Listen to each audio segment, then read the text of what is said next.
Baik, saya buka aja ya karena sudah jam 10 lebih 8 menit. Sambil menunggu peserta yang lain bergabung, saya buka acara webinarnya. Assalamualaikum warahmatullahi wabarakatuh. Selamat pagi dan salam sejahtera bagi kita semua. Jadi hari ini kita akan mulai melaksanakan webinar series dari yang diselenggarakan oleh Program Studi Teknik Informatika Universitas Wijaya Putra Surabaya. Jadi ada 3 webinar yang nantinya akan kita laksanakan. Hari ini adalah pengenalan Docker, kemudian minggu depan dilanjut dengan pelatihan Docker oleh narasumber yang sama, kemudian tanggal 13 Februari adalah tentang data mining dengan Pak Alven. Baik, jadi rangkaian acara untuk hari ini yang pertama adalah sambutan dulu nanti dari Bapak Dekan Fakultas Teknik Universitas Wijaya Putra Surabaya, kemudian saya lanjut langsung dengan pembacaan sedikit profil dari narasumber kita, kemudian langsung disambung oleh materi dari narasumbernya, dan tanya jawab. Untuk tanya jawabnya, nanti pada saat narasumber memberikan materi, peserta bisa langsung menuliskan pertanyaan jika ada yang bertanya di chat. Nanti akan saya bacakan satu persatu. Baik, langsung aja kita mulai acaranya. Saya persilakan untuk pembukaan atau sambutan kepada Bapak Dekan Fakultas Teknik Universitas Wijaya Putra Surabaya. Pak Slamet Riyadi, monggo Pak. Terima kasih Bu Is. Terima kasih teman-teman. Assalamualaikum warahmatullahi wabarakatuh. Yang terhormat Bapak Gofren Iswandi. Betul seperti itu namanya Bu Is? Gofrendi, Pak. Frendi ya. Oh, Gofrendi. Ya, namanya milenial sekali. Selamat datang Pak Gofrendi.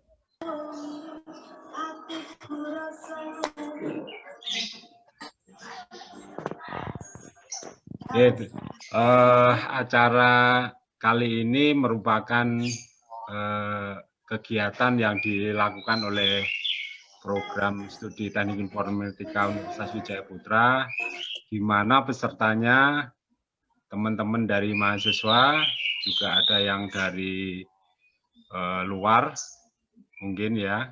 Selamat datang di Universitas Wijaya Putra di webinar series. Acara kali ini merupakan kesekian kali untuk webinar, dan kali ini temanya cukup menarik, yaitu Docker gitu ya. Saya baru dengar istilah ini kemarin waktu di-share leafletnya. Jadi apa itu Docker gitu. Saya cari-cari, oh ternyata ini ya yang sekarang sedang ngetren ya. Jadi teman-teman informatika mungkin ini tidak salah melakukan webinar dengan tema ini, dan mungkin nanti bisa dicari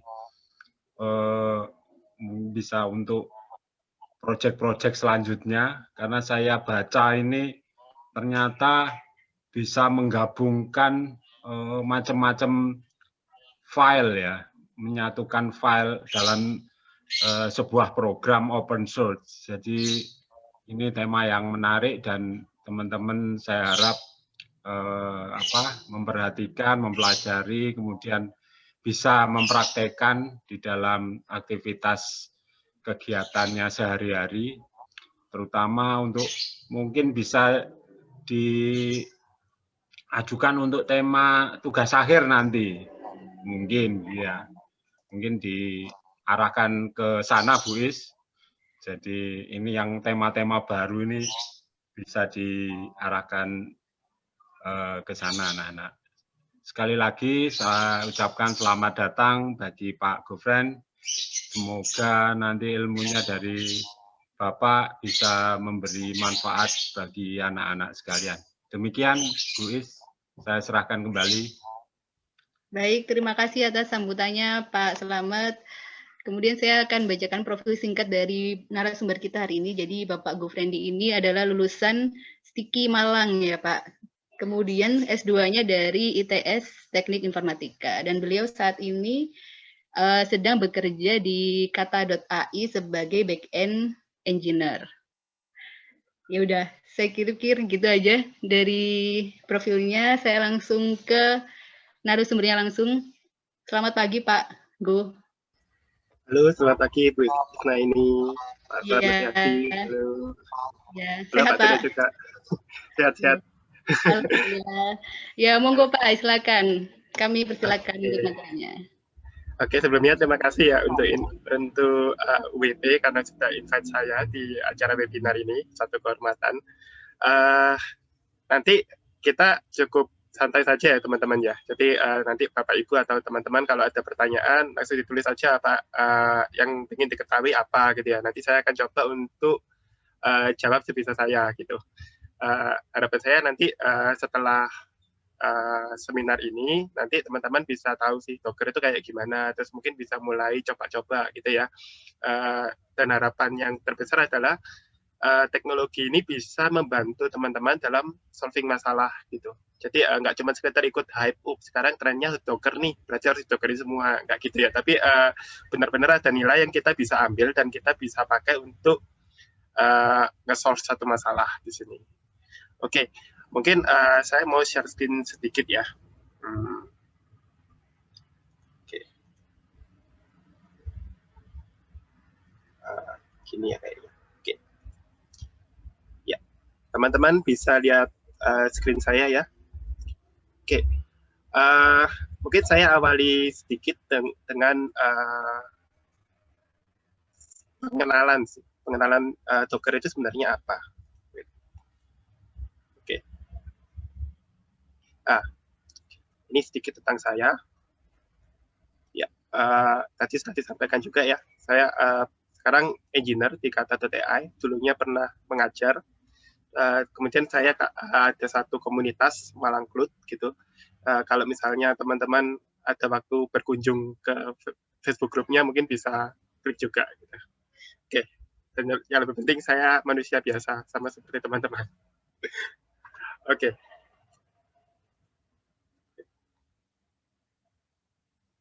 Nah, pertama-tama sebelum kita ngomong Docker, mungkin teman-teman pernah dengar tentang kontainer ya. Jadi sekarang trennya aplikasi itu dikontainerin gitu ya.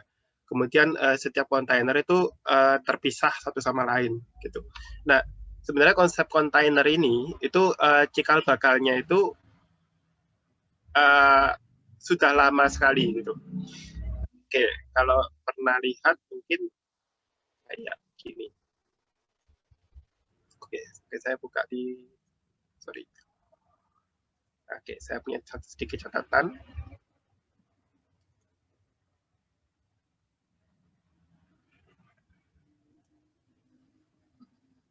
Nah, kurang lebih gini nih.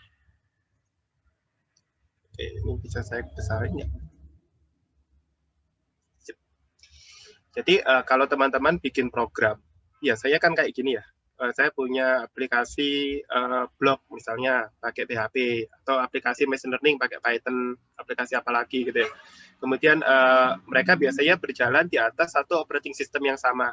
Jadi ini kita bisa pakai di komputer lokal kita ya. Kita punya beberapa aplikasi, dia jalan di atas OS yang sama. Atau kita bisa pakai VPS gitu. Jadi mungkin teman-teman juga sudah sangat akrab sama VPS ya. Sempat booming itu mulai tahun 2000 berapa ya? 2007-an gitu ya. Jadi sebelumnya kita punya kalau kita develop kita pakai shared hosting gitu ya. Jadi ada satu komputer terus kita taruh beberapa aplikasi PHP bareng-bareng gitu pakai resource yang sama. Terus sekarang kita punya yang namanya VPS. Nah, Virtual Private Server. Nah, di dalam VPS itu kita kayak seolah-olah punya satu komputer sendiri. Kita manage sendiri, kita bahkan bisa pilih operating system yang kita mau pakai itu apa. Oke, mungkin supaya lebih jelas saya kasih gambaran dikit ya. Kebetulan saya punya account di sini, Futur. Oke, login. Oke, saya buka robot manusia.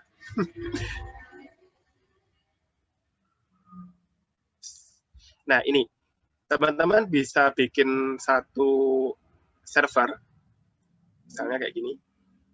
Nah, terus teman-teman bisa pilih server ini nanti mau di-deploy di mana, kemudian operating system yang mau teman-teman pakai apa, itu semua bisa dipilih. Dan nanti ada billingnya ya, kayak misalnya kalau artisnya 5 GB, bayarnya segini, kayak gitu. Nah, ini salah satu tren yang cukup populer sekitar tahun 2007 gitu ya, 2007 2008 gitu ya, sampai 2010 gitu. Orang-orang pada pakai ini pakai VPS aja karena kalau pakai share hosting aplikasi kita ini hidupnya sama aplikasi yang lain gitu, sama punya orang lain, sehingga kalau aplikasi orang lain down, aplikasi kita akan terpengaruh juga. Nah, kalau VPS ini lebih aman karena seolah-olah kayak komputernya itu kita sendiri yang punya gitu. Oke. Nah, pada perkembangan selanjutnya, VPS ini ternyata nggak selalu cukup. Oke. Kenapa nggak selalu cukup? Karena, oke. Kita balik ke sini. Karena kadang-kadang kita punya satu aplikasinya jalan di komputer kita. Ternyata kalau di-deploy di server ini nggak jalan, gitu. Atau masalah yang lain adalah kita kadang-kadang butuh resource yang lebih besar, dan opsi yang ditawarkan oleh VPS ini terbatas. Jadi kalau teman-teman lihat misalnya di account Vultr, di sini ada beberapa opsi ya. Misalnya untuk disk yang paling besar itu 640 GB. Bisa lebih besar lagi nggak? Nggak bisa. Ini kalau misalnya pengen lebih besar lagi, jangan pakai Vultr, pakai yang lain. Misalnya gimana kalau misalnya saya butuhnya ini nggak 8 CPU, saya butuh 16 CPU gitu. Nggak bisa juga gitu. Jadi yang namanya vertical scaling, penaikan resource ini ada batasnya. Gitu. Jadi teman-teman punya komputer canggih banget gitu ya, mau dibikin lebih canggih lagi itu susah gitu. Artinya udah nggak bisa di-upgrade, slot memorinya udah habis, itu udah nggak bisa di-upgrade lagi. Nah, ini adalah salah satu limitasi dari VPS gitu. Nah, kalau teman-teman lihat kayak misalnya di Google, nah Google jelas tidak pakai satu komputer gitu. Kenapa? Karena nggak mungkin. Dia satu hari itu bisa menangani jutaan request gitu. Kalian kalau googling gitu bisa banyak request gitu kan. Nah, terus kita punya sekitar 7 juta penduduk gitu. Jadi ini udah nggak mungkin kita pakai satu komputer. Sehingga komputernya perlu berkolaborasi dengan komputer lain gitu. Jadi kita kalau di Google itu punya cluster gitu. Ada banyak data center yang mereka bisa berkomunikasi satu sama lain. Nah, supaya bisa berkomunikasi satu sama lain, aplikasi kita ini juga nggak boleh bocor. Nggak boleh saling mempengaruhi kayak gini. Sehingga pada perkembangan selanjutnya, orang-orang mulai mikirin, oh kalau gitu saya perlu pakai virtual machine. Nah, dengan adanya virtual machine, maka satu komputer itu bisa dibagi menjadi beberapa virtual machine gitu. Mungkin teman-teman sering melakukan ini juga, kalau pernah tahu program ini mungkin ya, VirtualBox atau VMware. Nah, mereka prinsipnya kayak gitu. Jadi kayak teman-teman bisa install Ubuntu di dalam Windows, atau teman-teman bisa install misalnya Arch Linux atau Backtrack gitu ya. Jadi suka hacking, install Backtrack, pakai VirtualBox gitu. VirtualBox-nya ada di dalam Windows gitu.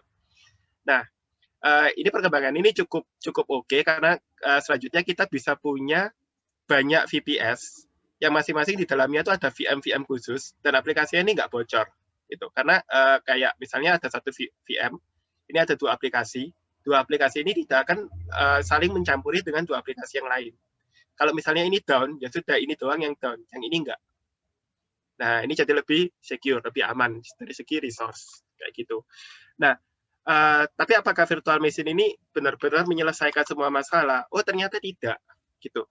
Teman-teman kalau punya virtual machine, misalnya pakai VirtualBox gitu ya, waktu pertama kali dijalankan, biasanya ada pertanyaan, ini mau dialokasikan berapa memori gitu, RAM-nya mau berapa gitu, satu VM. Misalnya kita alokasikan 2 GB ya, maka 2 GB itu akan selalu terpakai. Misalnya kita punya Ubuntu 2 GB di dalam Windows, nah yang Ubuntu-nya ini, walaupun dia nggak ngejalanin apa-apa, 2 GB-nya udah habis. Karena apa? Karena dipakai untuk menjalankan virtual machine. Nah, kalau seperti ini, pada selanjutnya, ini si virtual machine ini menggunakan resource yang lebih banyak daripada semestinya. Gitu. Karena kenapa? Oh, saya punya virtual machine Ubuntu, RAM-nya 2 GB, padahal saya cuma jalanin PHP yang mungkin cuma butuh 500 mega. Gitu. Nah, itu masalah pertama. Masalah kedua, virtual machine ini alokasi memorinya statik. Jadi kalau kita ngomong 2 GB, ini nggak bisa naik atau turun. Gitu. Kalau kita mau naik atau turun, ini virtual machine-nya harus dimatiin, kemudian konfigurasinya diubah, kemudian dinyalain lagi. Nah, ini nggak fleksibel. Gitu. Terus kalau misalnya nanti aplikasi PHP butuh 500 mega ya, suatu saat request-nya membeludak. Oh, ternyata sekarang butuh 3 giga nih. Virtual machine-nya cuma 2 giga. Lah kan, nggak bisa gitu ya. Sehingga kita butuh level virtualisasi yang lebih tinggi. Virtualisasinya bukan lagi di operating system, tapi di level aplikasi. Nah, setiap aplikasi ini kita bungkus dengan yang namanya container. Nah, ini Docker mainnya di sini. Jadi kalau VM, ini VirtualBox, atau misalnya VMware, itu mainnya di level operating system, virtualisasinya. Sementara Docker itu mainnya di level aplikasi. Jadi yang divirtualisasi adalah environment untuk aplikasinya. Jadi ini lebih menguntungkan, gitu, karena dari segi resource lebih murah. Kalau misalnya teman-teman running satu aplikasi yang cuma 500 mega, maka kontainernya juga benar-benar akan cuma makan 500 mega. Dia nggak akan makan lebih. Kalau misalnya aplikasinya ternyata tadi 500 mega butuh resource yang lebih besar, ternyata ada spike permintaan request yang lebih tinggi, terus jadi 2 giga, maka dia akan ambil 2 giga. Si kontainer akan ambil 2 giga. Dan itu kita nggak perlu restart. Jadi ini menarik. Kemudian dari segi infrastruktur kan memang menarik tadi ya, emang banyak keuntungannya. Dari segi coding ini juga menarik juga karena akhirnya aplikasi kita ini bisa kita pastikan akan running di semua komputer. Ini solving banyak masalah. Jadi teman-teman bisa develop pakai Windows, running di Linux, atau develop pakai Mac, running di Linux, itu nggak ada masalah. Harusnya tetap bisa running dengan baik, gitu. Tetap bisa berjalan dengan baik. Nah ini kurang lebih prinsip dari container ya. Sudah kebayang ya teman-teman ya, ini container. Jadi virtualisasinya di level aplikasi, gitu. Environment dari satu aplikasi. Oke, saya lanjutkan. Nah, salah satu problem yang di-solve di sini adalah it works on my machine. Ya saya developer sering nih, oh ini di tempat saya jalan nih, kok waktu di production nggak jalan ya, nggak tahu, pokoknya di tempat saya jalan gitu. Nah ini kan sering kita temui gitu. Mungkin kita juga sering mengatakan kata-kata yang sama ya. Waktu kita bikin programnya baik-baik aja kok gitu. Nah waktu di running, waktu presentasi di depan dosen, loh ini kok jadi nggak jalan ya? Ternyata pinjam laptop teman yang library-nya ternyata nggak terinstall. Nah ada masalah-masalah seperti itu. Docker itu nge-solve masalah ini karena dengan adanya kontainer kita bisa dijalankan di komputer manapun dan hasilnya pasti sama kayak gitu. Oke, saya lanjutkan dulu ya. Kenapa Docker isolated environment? Jadi lingkungannya terisolasi satu sama lain. Satu aplikasi ini nggak mempengaruhi aplikasi yang lain. Kalau yang ini down, yang ini tetap jalan, jadi nggak ada masalah. Kemudian easy to reproduce. Jadi kalau misalnya ada error nih, teman-teman bisa pakai image Docker yang sama, kemudian running di di komputer lokal dan errornya akan kelihatan juga. Kemudian de facto standar. Walaupun sekarang sudah mulai ada standar yang lain untuk kontainerisasi, tapi sampai saat ini yang paling banyak dipakai masih Docker gitu. De facto standar untuk Docker Compose, Docker Swarm atau Kubernetes. Dan, jadi ketika ini nanti kita bahas lagi ya. Ketika orkestrasi ini kalau kita kontainerin pakai Docker itu niscaya bisa running. Kubernetes kabar terakhirnya dia mulai pindah gitu ya, tapi masih tetap kompatibel. Oke, kita lanjutkan. Nah, kalau kita sudah paham secara garis besar kontainer ini seperti apa, Docker kontainer seperti apa, maka ada beberapa istilah yang kita perlu tahu. Istilah pertama adalah image. Image ini adalah spesifikasi dari sebuah kontainer. Kontainer saya ini nanti isinya berasal dari Ubuntu misalnya. Jadi environment-nya saya ingin bikin semirip mungkin dengan Ubuntu, kemudian nanti di dalamnya menginstal aplikasi ABC gitu misalnya. Nah, itu adalah image. Jadi image itu adalah spesifikasi dari kontainer kita. Kontainer kita ini nanti isinya apa aja sih? Cara ngejalaninnya gimana? Nah, itu ada di dalam sebuah image. Mungkin supaya nggak terlalu abstrak, saya tunjukin ya contoh Docker image.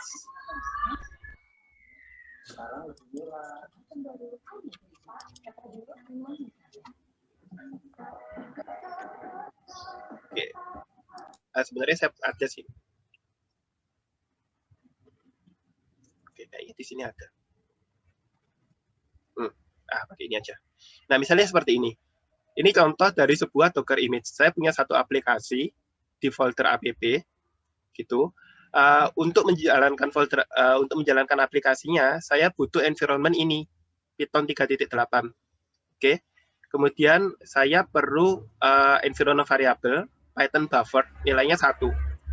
Kemudian saya perlu jalankan perintah ini. Kemudian saya jalankan skripnya pakai ini, gitu. Jadi ini pasti akan jalan dimanapun. Karena apa? Karena dia berlandaskan environment yang sama, Python 3.8. Ini contoh dari Dockerfile. Dockerfile ini digunakan untuk mendefinisikan Docker image, gitu ya. Jadi untuk bikin satu kontainer, kita perlu punya image-nya. Kita perlu mengatakan kontainer ini cara ngejalaninnya gimana, asalnya dari mana, butuh apa aja. Nah, itu dia. Oke, saya balik lagi. Itu nanti kontainer ya, definisi, image ya. Image adalah definisi dari kontainer. Dia ngejelasin nanti kontainer kita ini asalnya dari mana, butuh apa aja, ngejalaninnya gimana. Oke, kurang lebih gitu. Oke. Setelah kita punya yang namanya image ini bisa kita taruh di internet gitu. Jadi ada satu website khusus namanya Docker Hub. Gitu, teman-teman bisa akses, bisa bikin account gitu ya. Sebaiknya saya nggak klik dari sini ya. Ya, tapi kurang lebih gini deh. Ini Docker Hub. Nah, ini kebetulan image-image yang pernah saya buat. Tapi teman-teman bisa cari image yang lain. Oke, misalnya MySQL. Nah, ini MySQL ada image-nya. Ada versi open source-nya MariaDB. Jadi teman-teman kalau pengen install MySQL, nah ini nggak usah repot-repot, oh saya pakai Windows, saya butuh installer untuk Windows. Oh saya pakai Linux, berarti installernya untuk Linux dong. Gitu. Oh saya pakai Debian 9, ini nggak bisa install MySQL 8, bisanya cuma MySQL 7. Waduh, berarti saya harus compile ulang nih MySQL-nya. Tidak usah kayak gitu, karena kita sudah punya satu image definition gitu. Jadi ini ada image yang bakal bisa running dimanapun gitu. Secara pribadi saya pakai ini untuk develop aplikasi-aplikasi saya. Jadi kalau saya develop sesuatu, saya tidak pernah menginstal MySQL secara langsung.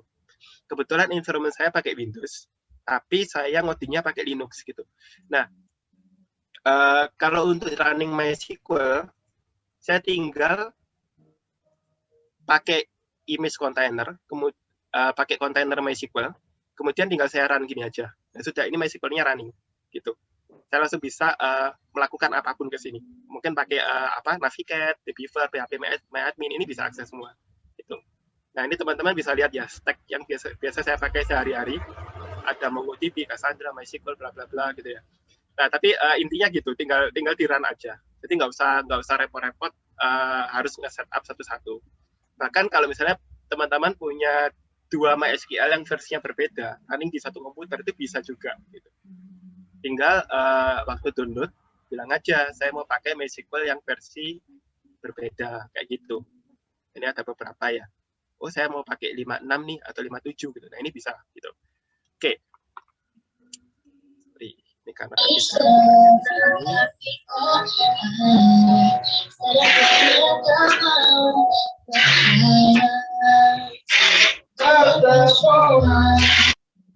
Oke.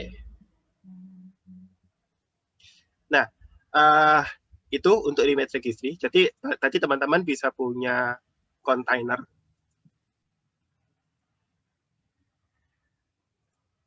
Teman-teman bisa punya kontainer. Untuk membuat kontainernya, teman-teman bisa pakai image.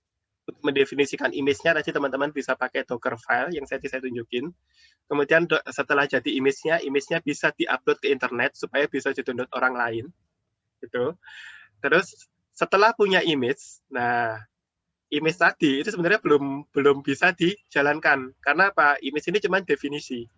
Nah, untuk menjalankannya berarti teman-teman harus bikin satu kontainer. Nah, untuk ngebikin kontainernya ini bisa pakai beberapa perintah. Misalnya pakai Docker run. Nanti kita akan coba ya. Kalau misalnya teman-teman lihat kayak di sini, ini saya punya beberapa image. Ya, karena saya develop aplikasi sendiri, maka ini saya punya banyak sekali image yang masing-masing punya tag yang berbeda-beda. Oke, ini mungkin bisa dicari nggak sih? Nah, misalnya saya punya Cassandra nih, ini terpakai. Mongo, ini image-image-nya. Nah, dari image ini saya perlu bikin kontainer. Cara bikin kontainernya pakai perintah Docker run. Gitu. Nanti saya akan tunjukkan. Oke. Kurang lebih seperti itu. Oke. Ada beberapa perintah. Kalau misalnya teman-teman pengen tahu, ini tadi kan kebetulan saya pakai UI ya. Pakai UI. Jadi kalau misalnya teman-teman pakai Windows, nanti bisa install program namanya Docker Desktop. Sorry.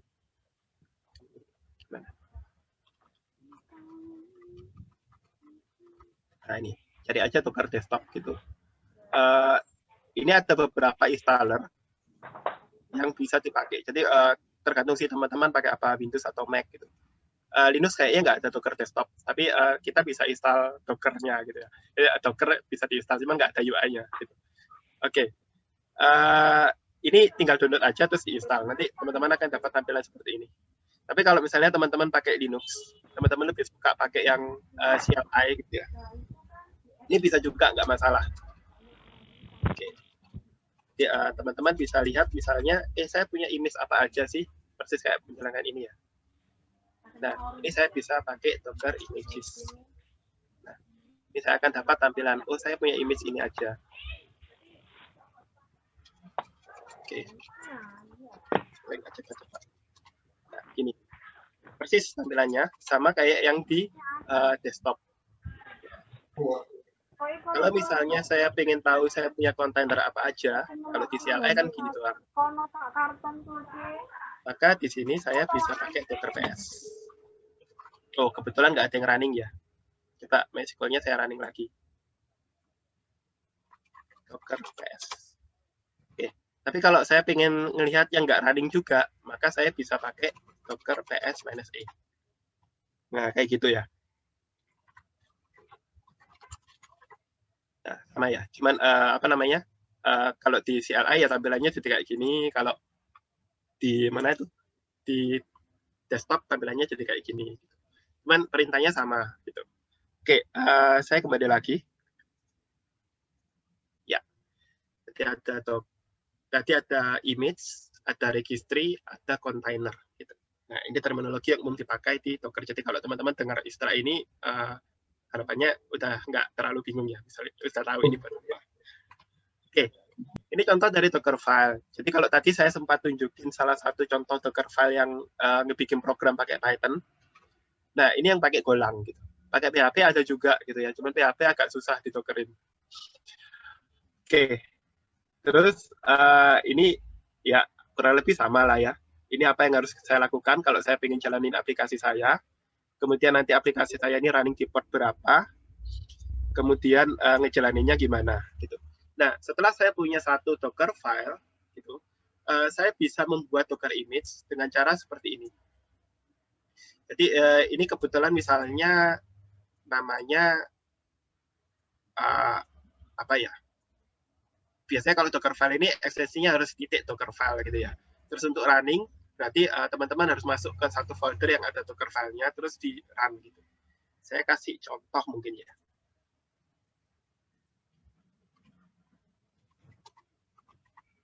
Oke. Saya punya gini. Kebetulan saya ada ini nih, Fibonacci clock. Oke. Ini aplikasinya simpel banget. Kalau teman-teman lihat, ini sebenarnya nggak ngapa-ngapain sih. Dia cuman tampilin satu halaman HTML, dalamnya ada CSS, ada JavaScript, ada jQuery, stack yang cukup lama ya.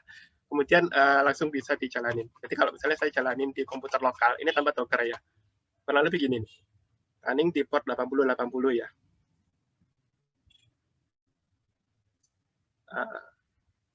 Sorry, ini tampilan webnya jadi agak. Portnya kebuka banyak. Mungkin saya tutup aja. Localhost 8080. Nah, cuma tampil seperti ini. Ini apa namanya? Jam, tapi dia pakai angka Fibonacci gitu. Jadi nanti kalau ngitung ya tinggal dijumlahin 2 tambah 5 tambah 2 tambah 5 tambah 3. Berapa tuh? 10 ya. Jadi yang biru ditambah merah, merah tambah biru. Itu adalah jumlah jamnya.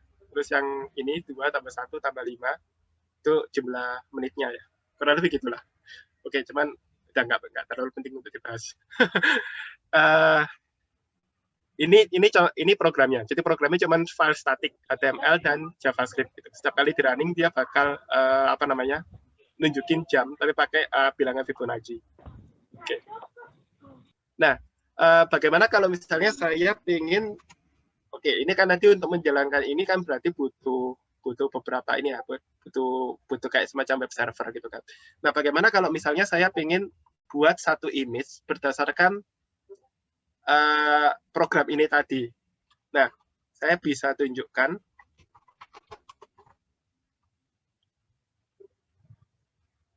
Oke. Sorry. Nah, ini dia. Jadi, ini saya punya, oke. Saya pakai Dockerfile. Kebetulan karena saya suka Python, jadi ini saya bikinnya pakai Python. Mestinya teman-teman bisa pakai Nginx atau yang lainnya. Cuman kalau di Python itu ada perintah kayak gini nih.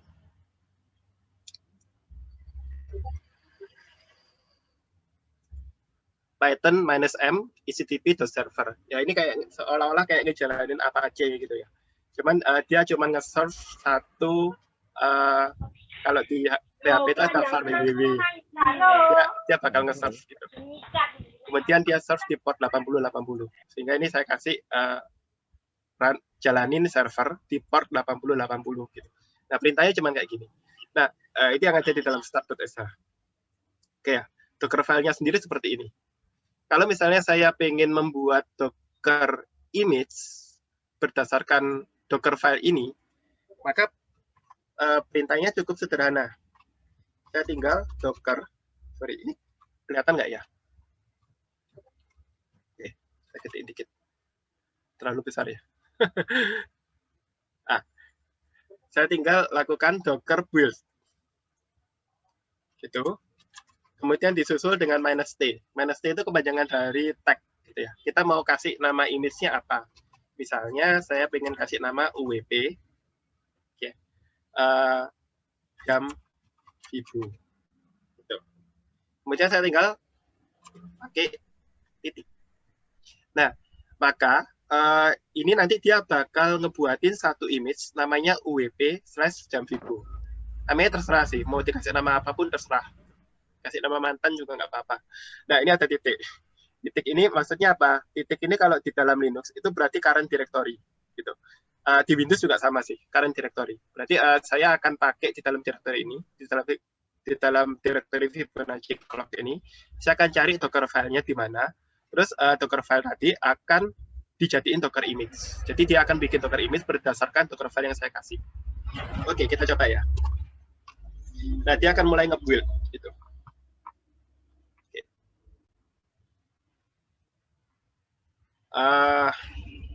Prosesnya tergantung, bisa lama, bisa sebentar ya. Tergantung apa namanya, kayak ini Python 3.8-nya apakah teman-teman sudah punya. Kalau belum punya, dia perlu download dari internet dulu dan biasanya lama. Karena saya sudah punya, ini biasanya cepat. Gitu. Oke, ini sudah jadi nih. Teman-teman bisa konfirmasi bahwa image-nya sudah kebentuk.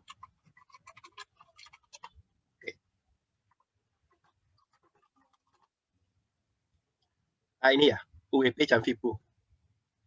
Kita sudah punya ini, image dengan nama UWP/jamvibu. Oke, sama kalau di dalam desktop, teman-teman bisa lihat juga, Ini ada UWP jam Vibo. Tapi apakah sudah bisa di-run? Belum. Kalau misalnya kita mau run ini kita perlu bikin kontainer dulu. Jadi sebenarnya waktu saya tekan run, dia akan ngebikinin satu kontainer di sini untuk dijalankan. Kayak gitu. Oke. Tapi saya nggak pakai tombol ini ya. Nggak pakai tombol ini dulu.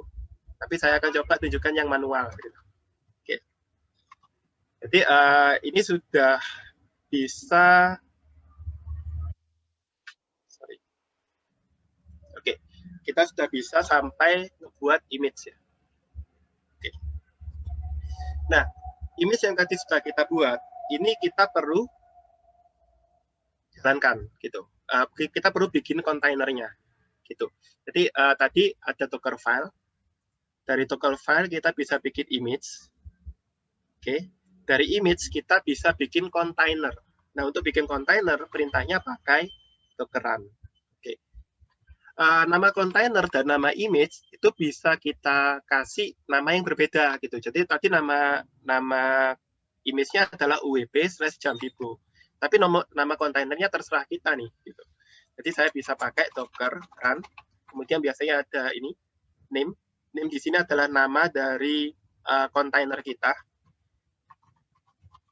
Pakai sama dengan enggak ya. Misalnya saya kasih nama Wijaya Putra jam Vibo Wijaya Putra. Nah, ini kayaknya namanya valid ya. Ini bisa dipakai namanya ini. Kemudian saya pengen expose. Tadi kan dia di port 3000 ya. Saya pengen dia expose di port misalnya 8080. Oke. Atau biar beda ya.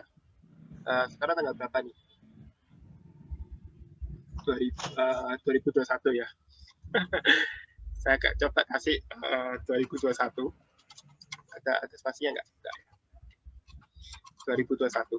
Nah, 2021 ini adalah host port. Jadi kalau teman-teman host port itu maksudnya apa? Host itu adalah komputer kita. Komputer tempat di mana kontainer kita akan running. Jadi nanti dia bakal running di port 2021, localhost 2021. Tapi localhost 2021 tadi dia akan merefer ke port 3000 dari dari kontainer kita. Gitu. Jadi kayak gini. Jadi nanti saya akan akses localhost 2021, diarahkan ke 3000 dari komputer ini, dia akan tampilkan halaman yang tadi. Saya akan kasih -d. Oke. -d ini apa? -d ini adalah nama dari image-nya. Tadi nama image-nya adalah uwp/jam Vibo. Sehingga di sini saya tulis uwp/jam Vibo. Oke. Ya, ini sudah running. Dia punya ID seperti ini. Oke. Setiap image, setiap kontainer itu selain punya nama, dia juga punya ID. Ya, mari kita saksikan. Sudah ada belum? Nah ini, jam Vibo Wijaya Putra. Oke, dia berasal dari UWP jam Vibo, dia ekspor port 2021. Yang mana port 2021-nya akan mengarah ke port 3000. Gitu. Dari si aplikasi kita. Gitu. Ya. Sorry, ini mestinya 80-80 deh, bukan 3000. Kayaknya saya salah. Tapi coba dulu kita running. Oke. Tutup dulu biar nggak berat, mulai membingungkan. Localhost 2021. Oh, salah ternyata ya. Oke, berarti mestinya tadi yang diekspor portnya 80-80 ya, bukan 3000. Oke, saya hapus dulu. Docker stop uwp. Sorry, tadi nama image-nya apa? Jam Vibo Wijaya Putra. Jam Vibo Wijaya Putra. Oke, saya stop dulu.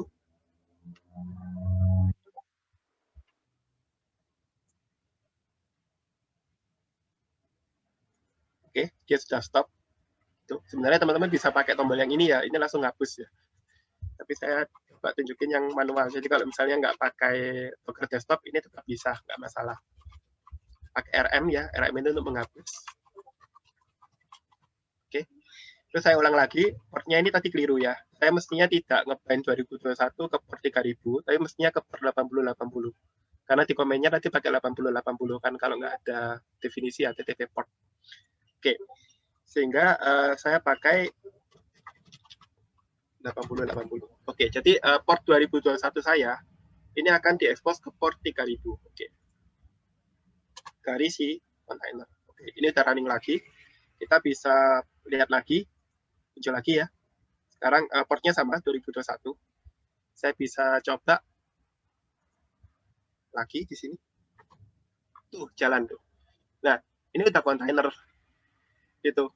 Jadi teman-teman kalau mau mengkontainerkan aplikasi semudah itu, bikin image, gitu, bikin Docker file, kemudian bikin image, pakai perintah apa tadi untuk bikin image? Pakai Docker build ya. Udah hilang. Ya untuk bikin image-nya pakai Docker build. Kemudian setelah kita punya image-nya, ya ini bikin image-nya pakai Docker build. Setelah kita punya image-nya, kita bisa bikin container. Untuk bikin kontainernya pakai perintah Docker run. Oke, sampai sini kayaknya clear ya. Kurang lebih kayak gitu nih. Ini Docker. Oke. Mungkin sampai sini dulu ada pertanyaan nggak? Saya coba lihat-lihat ya. Kayaknya tadi ada banyak chat. Banyak nggak sih? Atau cuma satu? Bentar, saya coba buka. Sorry, ini cara lihat chatnya gimana ya? Chat. Oh, masih belum ya? Di Zoom-nya, Pak. Belum ada sepertinya Pak yang bertanya. Oke. Ya, tapi iya, sampai di sini dulu mungkin saya aja yang tanya, Pak. Saya masih nyambung sih dari VPS terus ke VMware terus ganti jadi Docker. Terus untuk Dockernya sendiri, Pak, ini tuh dipakainya untuk developer atau kalau kita yang masih belajar di kampus ini juga harus mulai pakai Docker ya untuk segala sesuatu, bikin aplikasi atau apa gitu? Oke. Menurut kalau menurut saya ini sebenarnya dipakai untuk developer. Jadi kalau saat ini teman-teman pengen jadi developer, wajib kita tahu tentang yang namanya Docker. Kenapa wajib? Karena orang-orang pakai ini gitu. Jadi kalau kita ngomong engineering itu kan berdasarkan tren ya. Kalau trennya berubah, maka seorang engineering juga harus ngikutin tren gitu. Waktu orang-orang semua ngomong tentang Docker, terus kita nggak tahu tentang Docker, nah ini kan akan menyusahkan gitu. Misalnya teman-teman jago banget coding nih, ternyata nggak ngerti tentang Docker, padahal yang dibutuhkan ini adalah mendokerkan aplikasi gitu. Nah, maka teman-teman akan mengalami kesulitan di situ. Ya, biasanya sih bisa belajar sambil kerja gitu ya. Atau lebih baik kalau teman-teman sudah tahu duluan gitu. Karena kesannya, oh, sudah tahu Docker ya gitu. Kalau untuk akademisi, nah, apakah akademisi perlu tahu tentang Docker? Saya pikir antara akademisi dan profesi itu saling mempengaruhi. Jadi kalau misalnya teman-teman yang saat ini jadi developer, pekerjaan teman-teman ini pasti di-generate oleh orang-orang yang asalnya akademisi gitu. Kayak teori finish state machine, apa database gitu ya. Itu semua berangkatnya dari akademisi gitu. Nah, tapi pada perkembangan selanjutnya praktek ya praktisi itu juga mempengaruhi apa yang dilakukan oleh akademisi. Jadi kalau teman-teman lihat kayak software-software yang ada, misalnya TensorFlow atau apa gitu, mereka ada Dockernya gitu. Jadi misalnya untuk Bapak Ibu atau mahasiswa yang lagi TA nih, ini kebetulan misalnya pengen melakukan bisnis analitik. Nah, salah satu tool yang cukup biasa dipakai, ini nggak boleh dibuka ya. Ridas doang, jangan ada kata AI-nya. Nah, Ridas ini dia kasih package dalam bentuk Docker Compose. Jadi kalau misalnya Bapak Ibu atau teman-teman pengen pakai Ridas, nah Ridas ini cukup oke ya. Kayak ada beberapa database, kemudian kita bisa query dari satu tempat yang sama. Ini saya cukup suka pakai Redis karena kayak oh ini database NLU saya itu ada di MySQL, database apa itu ada di MongoDB. Nah, tapi mereka bisa di query bersamaan gitu. Terus ditampilkan di dalam satu dashboard yang sama gitu. Jadi kayak join antar database itu bisa kalau pakai Redis. Oke, ini kalau misalnya teman-teman pengen download, maka dia sediain Docker Compose. Nah, kalau misalnya kita nggak tahu Docker Compose, maka akan kesulitan untuk running Redis ya. Karena Redis ini untuk nge-running cukup kompleks. Di dalamnya ada PostgreSQL, kemudian ada Redis-nya sendiri, ada scheduler, ada macam-macam gitu ya. Kalau kita pengen running itu satu-satu, itu berat. Docker Compose ini memudahkan. Jadi nanti kalau misalnya Bapak Ibu atau teman-teman mahasiswa tahu tentang Docker Compose, tahu cara menjalankan Docker Compose, tinggal run aja, ini udah beres gitu. Tapi kalau nggak tahu, nah ini nanti akan banyak kerjaan-kerjaan yang nggak terlalu penting gitu ya, nge-setup komputer, bla bla bla, terus penelitiannya sendiri malah nggak dijalankan. Kurang lebih kayak gitu. Jadi menurut saya sama-sama perlu gitu. Baik Pak, jadi sama-sama perlu dimulai juga ya di akademisi. Iya, sama-sama perlu. Oke. Ya makanya kita mengadakan webinar seperti ini Pak. Soalnya di mata kuliah, di kurikulum kayaknya belum ada yang mengakomodasi hal-hal seperti Docker ini. Iya. Ya, ini permasalahan. Oke, jadi pertanyaan. Ya. Oke, pertanyaan berikutnya. Gimana Pak? Jadi ada gap ya? Iya ini. Akan semakin banyak yang terpakai. Iya Pak. Saya kira kayak ada link yang terputus antara industri dan kampus ya. Jadi akhirnya agak susah gitu. Jadi kayak kampus jalan sendiri, industri jalan sendiri. Ini kayaknya kita perlu banyak kolaborasi di sini. Tuh. Oh iya Pak, benar. Penyusunan kurikulum nanti saya ngundang Bapak aja Pak. Oke. Terus ini pertanyaan selanjutnya Pak. Mau bertanya, ini akan semakin banyak port yang terpakai dari MLP. Oke. Mas Alpi, maksudnya gimana ya? Semakin banyak port yang terpakai. Apakah maksudnya satu kontainer bisa expose beberapa port gitu ya? Bisa sih, satu kontainer bisa expose beberapa port. Saya akan tunjukkan ini kalau teman-teman biasanya running aplikasi ya. Biasanya yang di-expose cuma satu port kan. Misalnya port HTTP di port 8080 gitu kan, atau port 80 gitu. Cuman tidak semua aplikasi behavior-nya seperti itu. Ada aplikasi yang expose beberapa port. Semisal ini nih, RabbitMQ. Oke, mungkin saya bisa tunjukin isinya nggak? Nah, ini. RabbitMQ ini setidaknya dia expose 2 port. 5672 dan 15672. Loh, kenapa kok dia perlu expose 2 port? Iya, yang 5672 ini dipakai untuk komunikasi. Gitu. Jadi kalau antara service perlu berkomunikasi sama si RabbitMQ, dia akan pakai 5672. 15672-nya buat apa? 15672-nya buat dashboard. Gitu. Coba deh, kita running ya.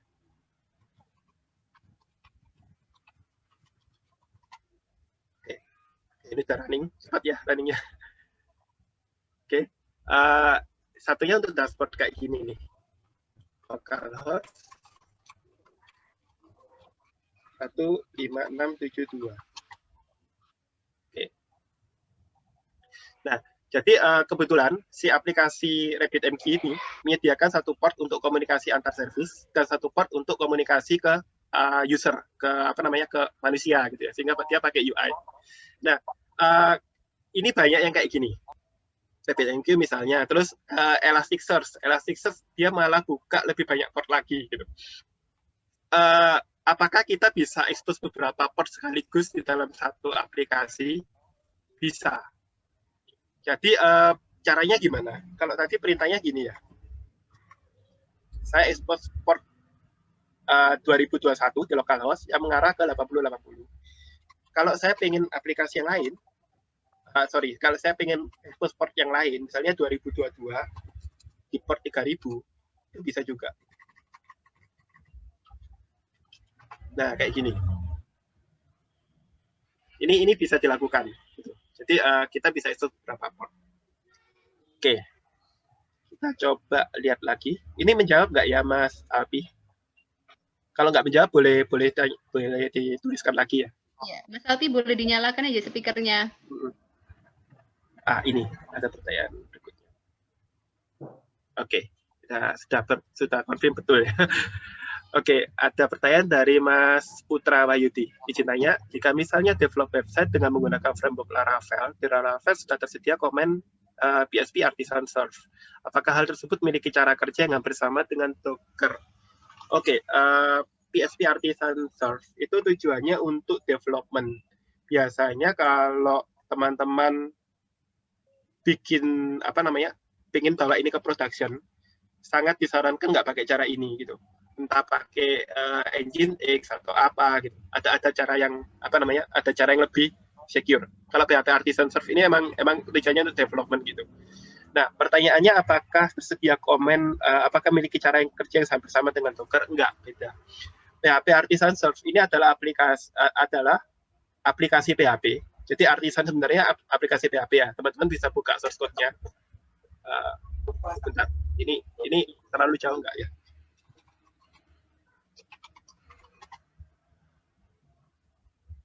Laravel. Ini mestinya ada Artisan di dalam sini. Bisa di-search nggak? Nah ini. Artisan, ini sebenarnya apa? Artisan ini file PHP kok. Jadi kalau teman-teman tahu PHP Artisan, ya itu PHP kok. Cuman PHP-nya bisa dijalanin via CLI. Jadi PHP itu nggak cuman jalan di di halaman web, tapi di CLI juga bisa. Kejalanannya gimana? Waktu teman-teman jalanin PHP Artisan, maka ini dia akan running kayak gini. Require bla bla bla gitu ya. Terus dia akan jalanin perintahnya kalau nggak salah di sini. Gitu. Sorry. Yang ini mungkin ya. Ini waktu generate ya kalau nggak salah ya. Jadi kalau misalnya ada perintah make, ya biasanya kalau teman-teman pakai Artisan kan ada PHP Artisan make misalnya root gitu ya, make root gitu, make .2.2 root. Nah itu sebenarnya yang dijalanin apa? App make. Nah ini cari root ini isinya seperti apa. Kalau penasaran banget bisa dibuka-buka. Nah, apakah ini sama dengan Docker? Enggak. Ini cuma aplikasi biasa. Gitu. Tujuannya untuk ngemudahin development. Kayak gitu. Oke, menjawab kurang lebih Mas siapa yang tanya? Mas Putra Wahyudi, Pak. Mas Putra, oke, sudah menjawab ya. Ini nanti ada siaran ulang kah? Insya Allah nanti di-upload di YouTube Pro di Teknik Informatika WP, Pak. Wah, oke. Pak, ini sebenarnya mahasiswanya nggak ada yang tanya itu bukan karena apa? Karena mereka belum pernah nyoba yang namanya Docker, jadi nggak tahu apa yang mau ditanyakan. Oh gitu. Iya. Oke. Nggak apa-apa sih, mau tanya apapun nggak apa-apa. Jadi kayak tadi Mas Putra kan pertanyaannya, ini sama kayak Artisan nggak sih? Itu pertanyaan yang bagus ya. Maksudnya Mas Putra ini ambil dari apa yang dia tahu, terus dia coba komparasi gitu. Nah itu cara belajar yang bagus. Oke. Apakah hanya boleh ada satu CMD instruksi dalam file Docker file? Ini pertanyaan yang cukup sulit untuk dijawab ya dari Mbak Putri. Secara spesifikasi iya, hanya boleh ada satu komen. Tapi secara kenyataannya kita bisa akali.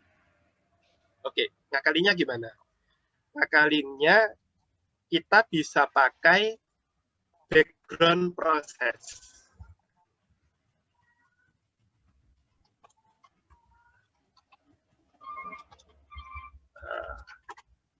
Salah satu caranya kayak gini. Ini ada contohnya enggak ya? Kalau nggak salah yang pakai dan. Oke, nanti bisa coba dilihat ya. Ini misalnya ya, sorry, saya sambil baca juga ya. Ini dia ngeping. Oke, kalau ngeping kan hasilnya seperti ini. biasa ya. Nah, kalau misalnya ini ping juga, oke. Kalau di control set dia mati. Oke.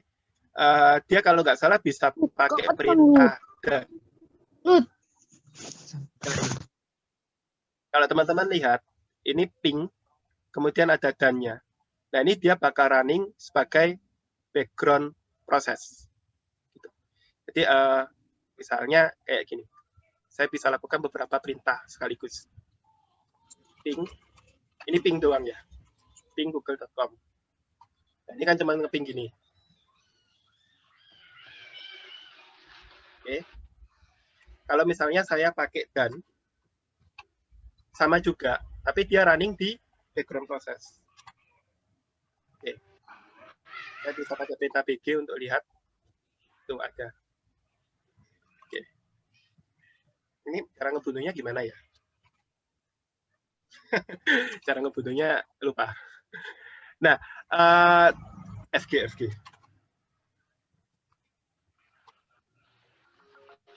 Oke. Jadi tadi di running di background, kemudian FG dia kembali ke foreground, kemudian kita matiin.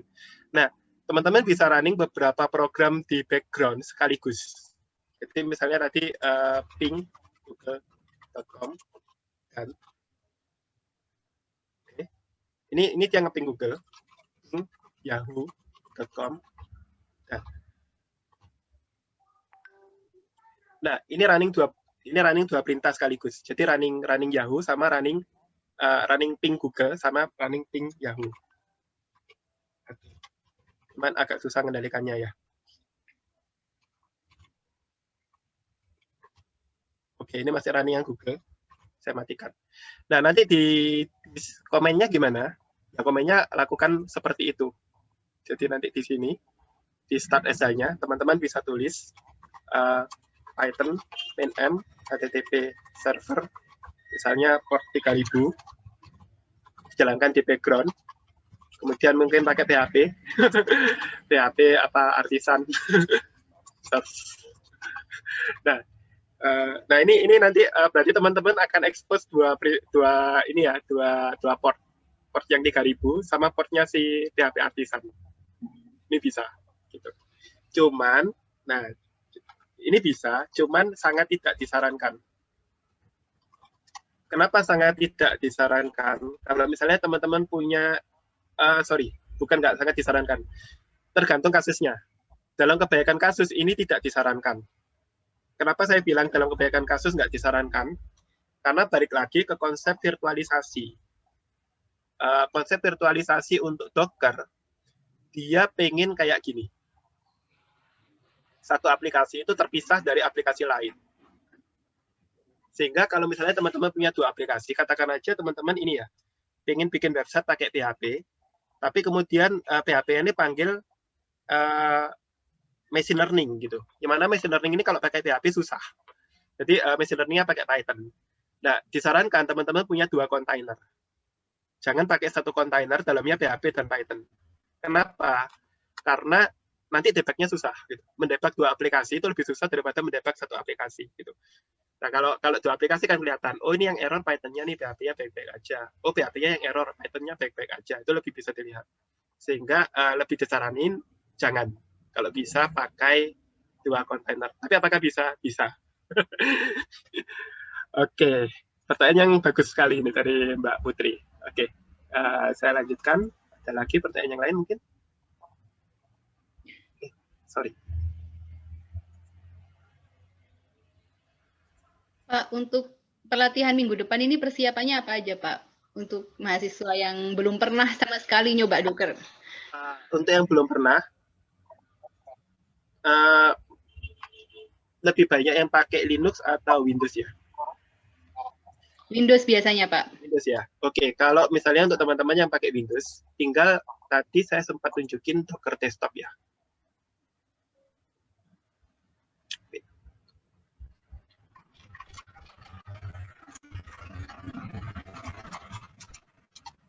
Teman-teman cukup install ini, di dalamnya sudah ada macam-macam gitu. Kalau ini kalau saya tunjukin, bahkan saya punya Kubernetes di dalam sini. Oke. Ini gimana ya? Oke, so. Nah, ini ada Docker-nya, juga ada Kubernetes-nya. Jadi waktu diklik di sini, oh ya, Kubernetes itu apa? Ntar ya, ntar kita bahas lagi kalau waktunya cukup. Oke, Kubernetes itu orchestration. Di mana orchestration-nya itu biasanya yang di-orchestrate adalah Docker container. Oke, nanti aja lah. Oke.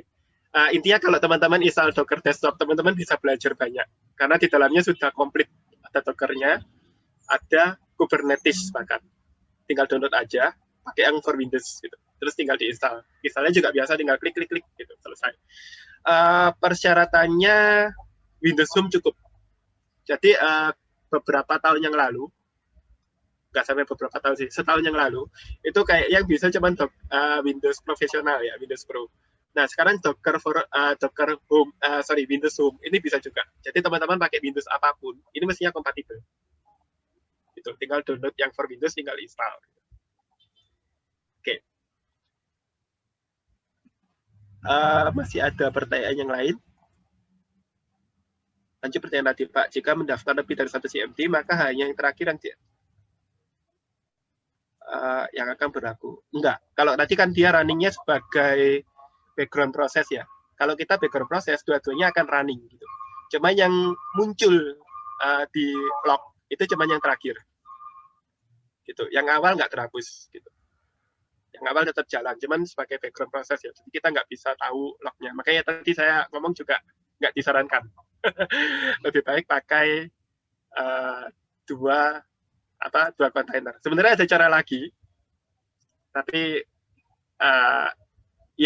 misalnya pakai redirect output gitu ya, cuman cukup susah. Gitu. Redirect output. Ntar deh kita bahas coba. Oke, kayaknya nggak bisa untuk hari ini. Oke.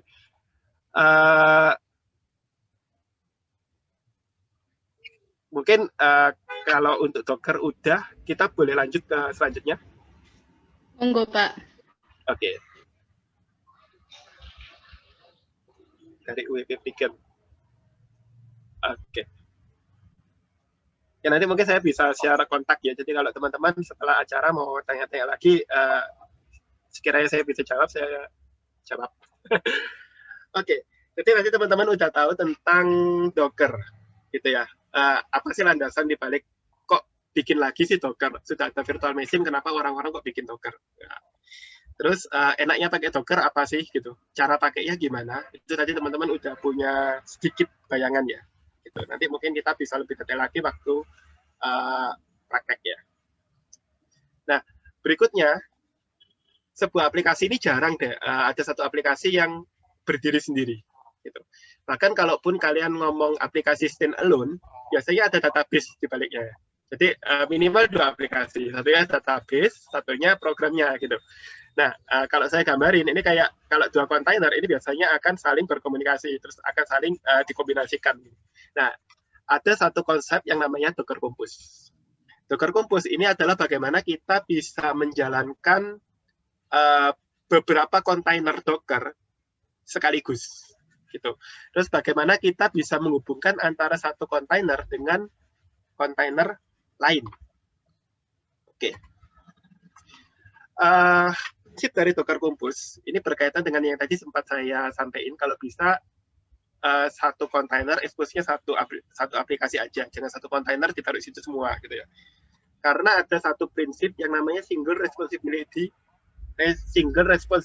principle gitu. Oke, kalau teman-teman tahu solid principle gitu, S-nya itu single responsibility. Apa nih? Single responsibility. Tanggung jawab jomblo. Enggak. Single responsibility itu artinya satu program itu bertanggung jawab untuk satu hal saja gitu. Contoh yang menerapkan single responsibility principle dengan sangat baik adalah Linux gitu. Jadi kalau teman-teman tahu Linux gitu ya. Perintah ping ini tujuannya cuma satu, untuk kirim package ke server lain. Perintah cat ini tujuannya cuma satu, menampilkan aplikasi. Menampilkan isi file teks gitu. Nah, kalau misalnya teman-teman pengen melakukan pencarian misalnya, nah biasanya pakai set atau apa gitu ya. kalau misalnya pengen digabungin, nah biasanya teman-teman akan pakai perintah more. Jadi misalnya kayak gini, cut Docker file. Oke, ini karena ukurannya kecil, kan ada yang besar. Ah ini, Bootstrap ini Unity CSS itu ya, itu kayaknya besar. Cut Bootstrap, nah, besar ya. Nah kalau misalnya teman-teman nggak mau tampilin semua, nah ini bisa di-combine sama perintah more. More ini supaya nanti ada enter-enternya. Jadi kalau misalnya teman-teman pingin punya pingin punya fitur yang lebih, cara kerjanya di filosofinya Linux itu bukan perintah cut-nya ditambahin fitur, tapi kita bikin perintah lain yang nanti bisa dikombinasikan dengan cut. Jadi cut sama more tadi dikombinasikan. Nah, prinsip yang sama ini juga berlaku untuk satu software yang bagus. Software yang bagus itu fiturnya tidak banyak, tapi bisa dikombinasikan dengan software yang lain. Kayak gitu. Nah, jadi kalau misalnya bikin program, kalau bisa fitur jangan banyak-banyak gitu. Karena kenapa? Kalau fiturnya banyak itu developnya lebih susah. Kalau ada kesalahan, carinya juga lebih susah. Mending beberapa program tapi bisa dikombinasiin kayak gitu. Ini prinsip single responsibility principle. Satu program bertanggung jawab untuk satu hal. Satu kontainer bertanggung jawab untuk satu hal saja gitu. Jadi kurang lebih gitu. Terus berikutnya ya ini. Kita tidak pernah bisa memprediksi yang namanya masa depan gitu. Masa depan ini tricky gitu ya. Kita bikin fitur semakin banyak. Nah, ternyata fitur yang banyak tadi itu ada yang tidak terpakai. Maka kita menghabiskan resource untuk memaintain aplikasi yang nggak kepakai. Gitu. Maka daripada kayak gini, mending ya itu tadi. Satu aplikasi, satu fitur, nanti dikombinasiin. Ya, bersatu kita teguh, bercerai kita runtuh. Ya, jadi daripada kita bikin satu single container dengan banyak tanggung jawab, lebih baik kita pakai banyak container yang masing-masing bisa di-scale secara terpisah. Jadi ini menguntungkan sekali karena terutama di perusahaan-perusahaan yang besar ya. Kayak misalnya teman-teman nanti misalnya kerja di Google gitu. Nah, kalau teman-teman misalnya kerja di Google atau di perusahaan FANG gitu, Facebook, Amazon, Apple, Netflix, Google gitu. Maka ini tidak mungkin ada satu orang yang ngerti semua source code-nya. Gitu. Bahkan di tempat saya masih sama sekali belum sebesar itu ya. Itu sudah kalau beda domain, itu codingnya caranya udah beda gitu. Udah domain yang pegang itu beda. Tapi aplikasinya bisa berkomunikasi satu sama lain gitu. Docker Compose memungkinkan satu kontainer itu untuk berkomunikasi dengan kontainer lain, berkolaborasi. Oke. Ini contoh use case-nya ya. Misalnya nge-prepare development environment secara cepat. Oh, ini waktu saya misalnya develop, saya butuh MySQL, Redis, terus RabbitMQ, yang semuanya udah configure gitu, sudah ada konfigurasinya. Maka daripada saya install satu-satu, mending pakai Docker Compose saja. Gitu. Terus misalnya melakukan integration testing.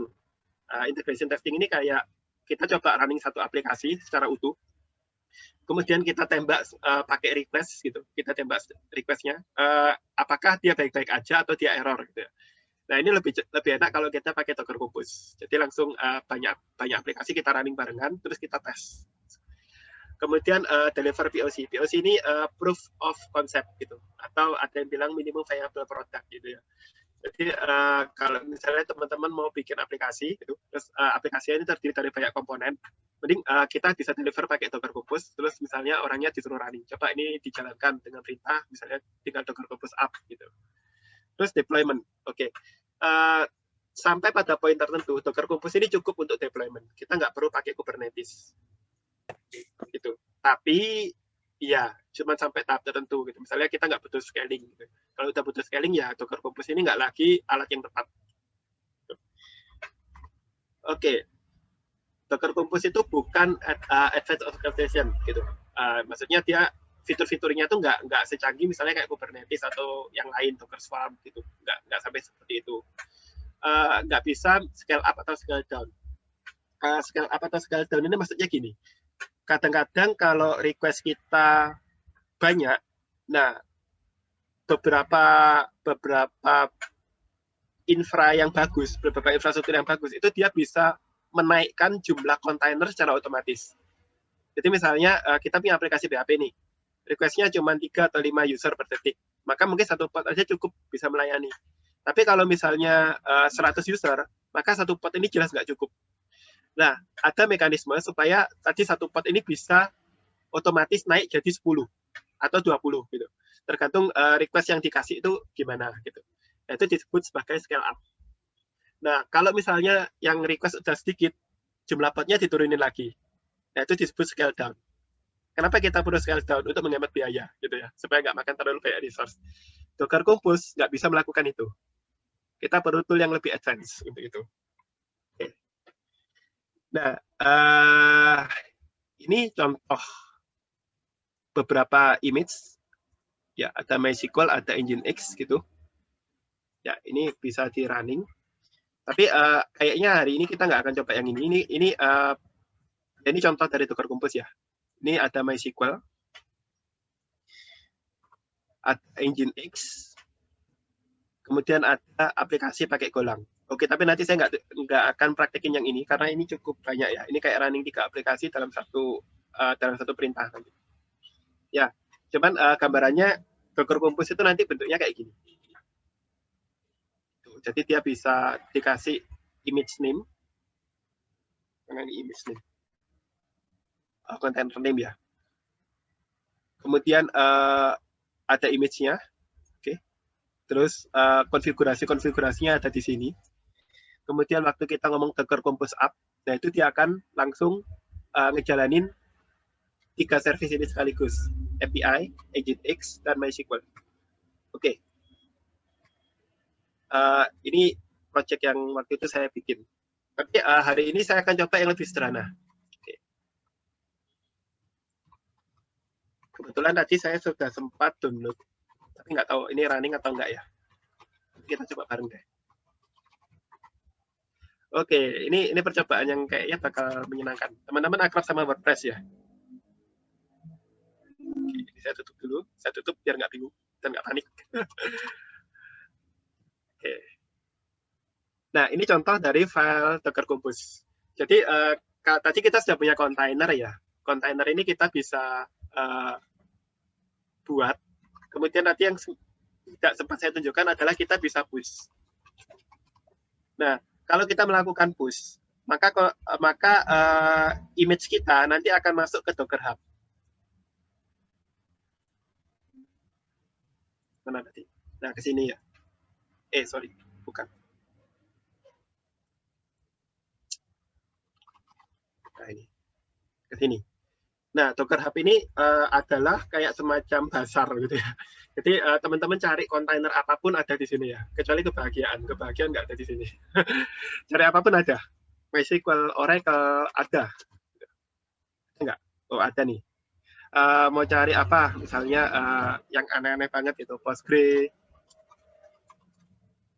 Gitu. Ada. Mungkin teman-teman cari database yang namanya kayak nama telenovela. Cassandra. Ada Cassandra. Nah, ini semua ada di sini. Termasuk WordPress.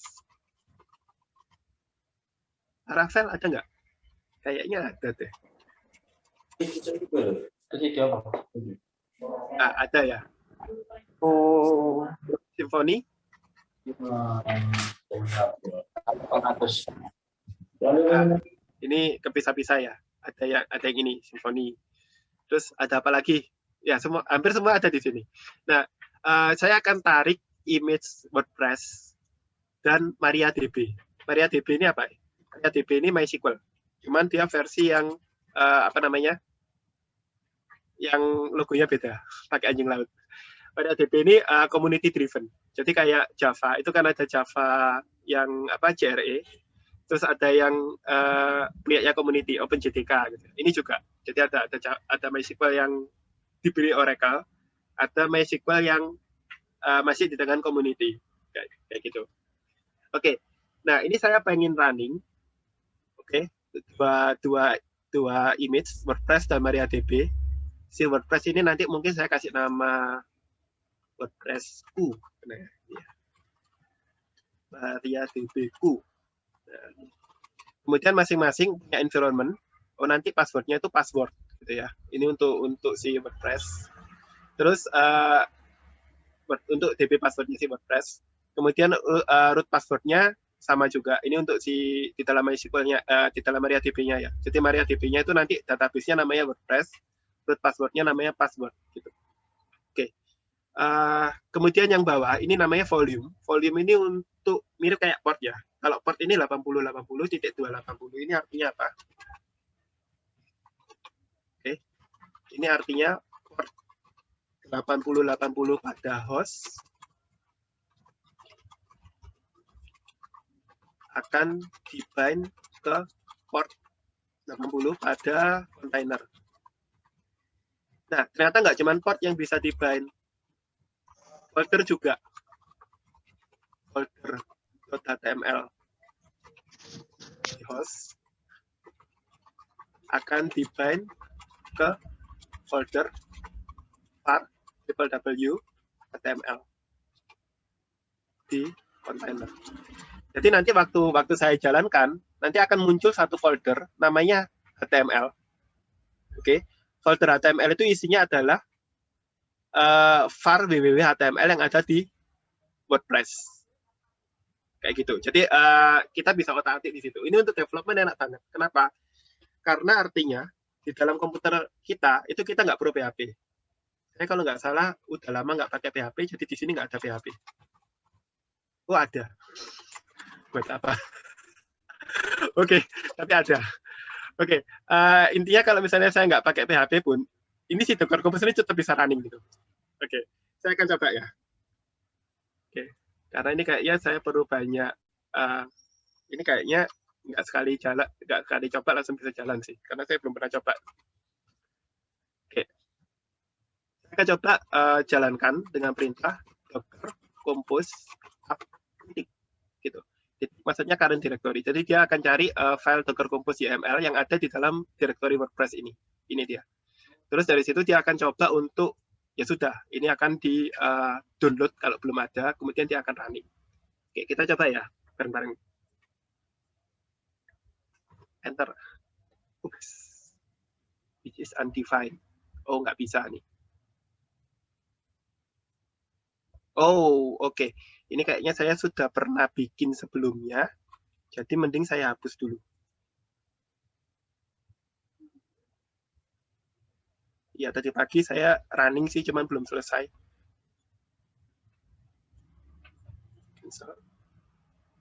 Container. Jump itu. Oh, kok nggak ada ya? Anyway. Namanya saya balikin aja deh, kalau gitu. Oh, sorry, gini. Ini yang keliru. Oke, ini MariaDB-ku.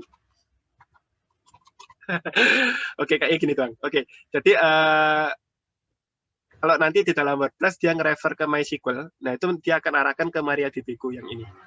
Oke, kita coba running lagi.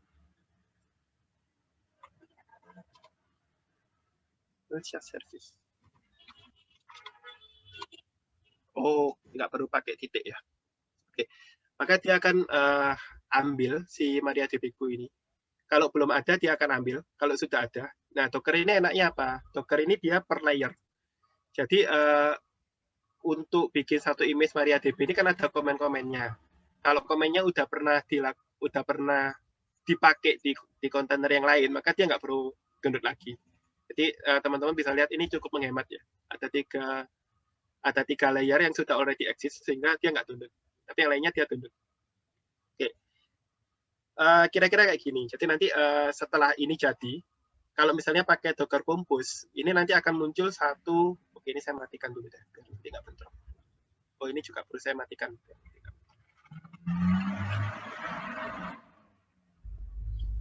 Oke. Nah, nanti dia akan muncul kayak semacam satu folder gitu, yang isinya adalah 2 kontainer, WordPress-ku dan MariaDB-ku. Jadi ini nama kontainernya, ini nama image-nya, terus ini settingan-settingan yang lain. Mungkin sambil nunggu, ini bakal tergantung kecepatan internet saya. Mungkin kalau ada pertanyaan boleh ditanyakan dulu dari sini. Oke, saya coba buka chatnya ya. Ini sambil kita saksikan bersama-sama. Cepat banget. Oke, sekarang dia sudah. Yang MariaDB udah ya. Sekarang dia download yang WordPress.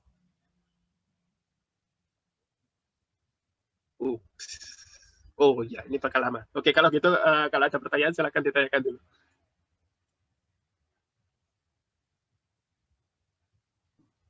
Sorry.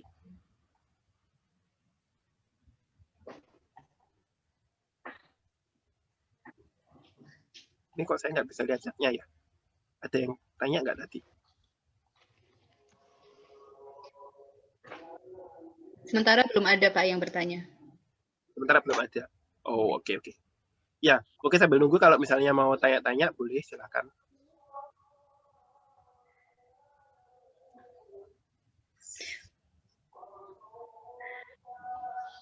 Pak, kalau untuk materi pelatihan minggu depan kira-kira apa aja, Pak? Tergantung waktunya ya. Saya sebenarnya ingin sampai bisa Kubernetes, cuman nanti kita lihat dulu. Yang jelas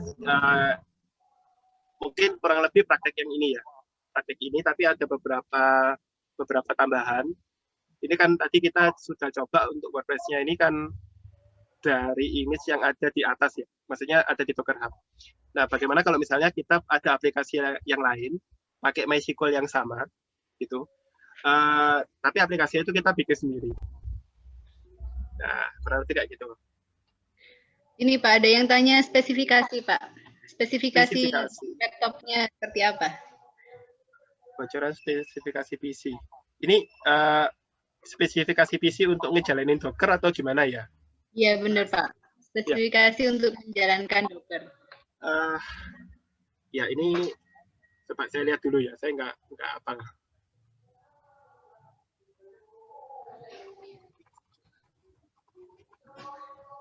Oke. Kayaknya nggak besar sih.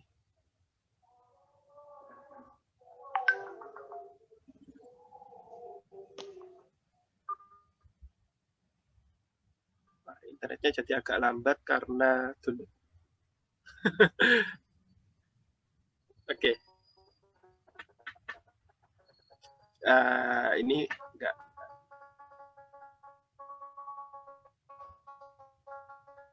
Oke, dia ngomong kayak 2 giga cukup ya. Tapi ini jangan dijadikan patokan ya. Ini kan minimal untuk running Docker-nya doang. Tapi waktu teman-teman mau running aplikasi yang on top of Docker, nah ini tergantung dari aplikasi yang teman-teman jalanin. Kalau misalnya running Java ini terkenal memori hungry. Jadi kalau misalnya running kayak Scala atau apa gitu, nah tentunya perlu menyesuaikan 2 giga plus Java-nya berapa gitu. Itu kalau untuk Docker. Oke, ini sudah running ya? Wait. Nah, teman-teman bisa lihat, ini kalau untuk Docker Compose, ini lognya itu jadi satu gitu. Ini ada yang suka, ada yang enggak sih, gitu. Beberapa yang enggak suka, ini merasa bahwa kalau kita punya kayak gini, ini lognya kan jadi satu, ngelihatnya susah. Tapi yang suka, ini ngelihatnya bisa kayak berurutan gitu. Oh, ini jalan dulu, terus baru ini. Oke, tadi WordPress-nya kita expose gimana ya? Coba kita lihat VS Code-nya. WordPress-nya tadi kita expose di port 8080 ya. Ya, kita bisa coba lihat port 8080. Bisa nggak? Nah, masih yang tadi. Nah, ini benar ya. Oke, tadi itu kayaknya dia casing sih di WordPress-nya, di browser-nya. Nah, teman-teman bisa lihat, ini udah ya. Ini sudah jalanin WordPress. Oke, jadi teman-teman nggak perlu kayak install MySQL, install PHP. Ini bahkan teman-teman jalanin di komputer yang nggak ada apa-apanya, cuman ada Docker dan Docker Compose, itu bisa. Gitu. Oke, expose-nya di port 8080. Terus ini nih, ini ada links. Jadi ternyata kalau dari WordPress-ku, itu untuk akses ke MariaDB-ku itu pakai nama MySQL. Ini kita pakai di mana? Ini saya pilih dulu ya. Bahasa Inggris ya nggak apa-apa ya. Oke, saya title. Blogku. Name admin. Password admin. Ya udah ini aja. Ini kayaknya weak nggak apa-apa. Gitu. Your email. Misalnya nih. Discourage search engine, jangan. Ini di lokal, install WordPress. Oke, your chosen password, login. Sebentar, ini kok nggak ditanyain database ya? Mencurigakan. Oh, sudah bisa. Nah, iya, karena nama database-nya standar ya, MySQL ya. Oke. Jadi teman-teman bisa lihat, ini udah oke banget. Ini kita sudah punya WordPress nih. Gitu. Jadi, terus tadi saya ngomong, ini kan dia akan expose ini ya, dua directory ya, HTML sama var www HTML. Oke, HTML ini benar-benar mengarah ke var www HTML dari Docker-nya. Oh ya, tadi ada satu bagian yang saya belum tunjukin. Kita bisa, teman-teman ada yang akrab sama SSH nggak? Secure Shell. Jadi teman-teman bisa akses komputer lain dari komputer teman-teman pakai ini program yang namanya PuTTY atau ya sekedar SSH gitu. Oke. Kita bisa nge-remote si kontainer kita. Oke, ini kontainer kita namanya apa? WordPress-ku ya. Oke. Saya bisa pakai Docker check NIT. Oh ya, sorry. Namanya kayaknya ada prefix-nya. Ini nih, WordPress-ku. Oke. Jadi biasanya nama kontainer ini akan diawali dengan nama folder karena kebetulan nanti nama foldernya adalah WordPress. Maka nama kontainernya jadi WordPress_WordPress_ku_1. Nah, ini konvensi dari Docker Compose-nya ya. Nah, saya bisa masuk ke image itu dengan cara seperti ini. Saya akan masuk ke WordPress_ku_1. Saya akan jalanin bash. Bash ini kayak shell script, kayak CLI gitu ya. Kita ingin akses si kontainer.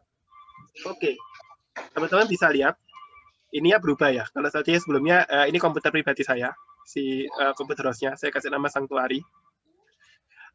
Ini sekarang namanya berubah, jadi sekian. Jadi saya sudah nggak ada di dalam komputer yang host, tapi saya ada di dalam si WordPress. Jadi kalau saya lihat ls misalnya, nah ini di dalamnya si WordPress. www. Nah, saya ada di dalam var www HTML. Nah, teman-teman lihat, semua yang ada di dalam var www HTML, ini sekarang bisa diakses juga dari sini. Jadi teman-teman mau ngoding, bisa. Ini tinggal di otak-atik aja. Misalnya ini indeks PHP. Ini indeks PHP yang WordPress nih. Mau diacak-acak silahkan gitu ya. Tapi nanti balikin lagi. Misalnya apa nih?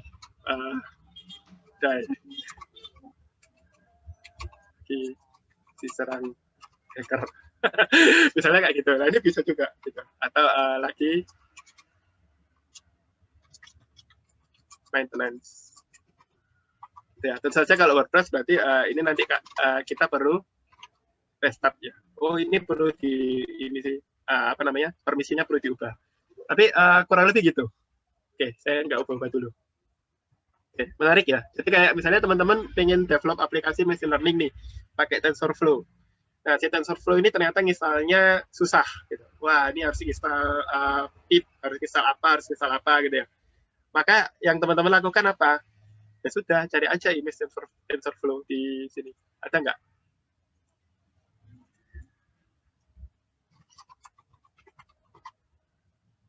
Oh, selain TensorFlow, saya butuh database nih. Ya sudah, cari aja MySQL misalnya. Terus teman-teman bisa satuin pakai Docker Compose. Menarik ya? Jadi ini benar-benar bisa running deh. Kayak misalnya teman-teman nggak ada PHP, nggak ada MySQL di komputer, ini tetap bisa running. Mungkin ada yang mau ditanya sampai sini, cukup jelas nggak?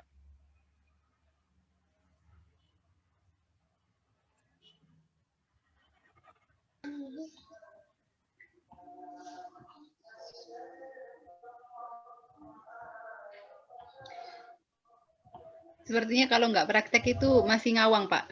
Masih ngawang ya? Oke. Ini mungkin Ya, saya masih ngawang. kasih. Oke, gini aja. Ini akan saya upload di GitHub. Teman-teman bisa coba. Saya akan kasih step by step-nya ya. Cara cobanya gimana ya. File. Git ignore. Oke. Ini yang data sama HTML jangan diupload. Ini. Oke. Ya, ini yang HTML dan database nanti nggak diupload. Terus saya akan kasih satu file readme.md. Oke, saya akan kasih judul ini workshop Docker Universitas. Ini saya tulis nama universitasnya nggak apa-apa ya?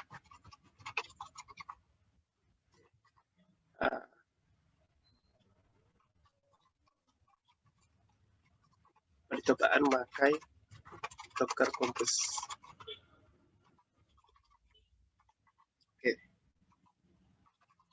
Cara menjalankan.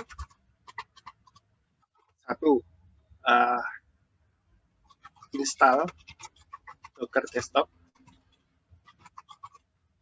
Saya kasih linknya. Mana di linknya? Docker Desktop. Ini ya. Oke.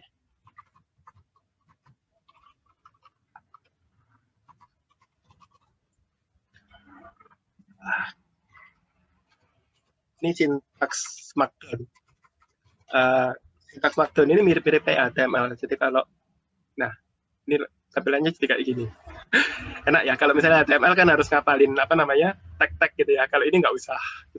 Saya dulu waktu ngajar suka pakai ini nih. Karena apa, dibuka di VS Code itu sebagai code gini juga bisa. Oke. Terus jalankan. Jadi perintahnya apa? Docker Compose up. Oke. Oh ya, ini nggak harus dijalanin di Linux ya. Kalau teman-teman pakai tadi Docker for Windows, ini dijalanin di PowerShell bisa juga. Jadi biasanya pakai ini. Nah, PowerShell ini udah cukup oke ya. Maksudnya ada beberapa perintah yang kompatibel sama Linux. Di Windows udah topat gitu ya. Kalau dulu kan Windows sama Linux itu musuhan banget gitu. Nah, ini akhir-akhir ini udah mulai akur banget gitu. Bahkan teman-teman bisa, misalnya kayak saya udah terlanjur terbiasa pakai Ubuntu ya. Bisa install Ubuntu di dalam Windows. Jadi kayak gini nih. Kalau misalnya pingin, nanti tinggal buka apa ya, Microsoft Store. Nah, ini kalau ini dulunya yang ada ginian cuman Apple sih. Sekarang Microsoft juga udah punya. Cari aja Ubuntu. Oke. Nah, mau install yang versi berapa, ini ada semua. Saya biasanya pakai yang ini, karena ini biasanya LTS. Nah, gitu. Jalankan Docker Compose up. Oke. Terus, udah selesai.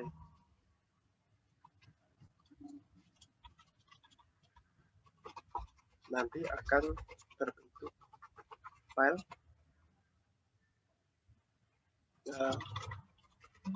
folder apa tadi, database dan HTML. Oke. Perintahnya gini doang sih. Terus remote masuk ke dalam kontainer. Untuk masuk ke dalam kontainer bisa menjalankan perintah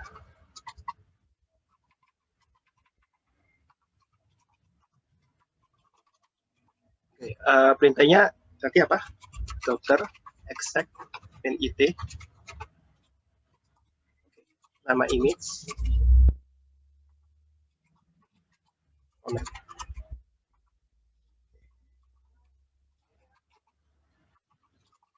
Nah, misalnya ini docker exec init WordPress-ku, terus komennya tadi binbas, atau docker exec init. Oh sorry, namanya tadi nggak gini ya. WordPress-ku 1. Oke. Terus ini WordPress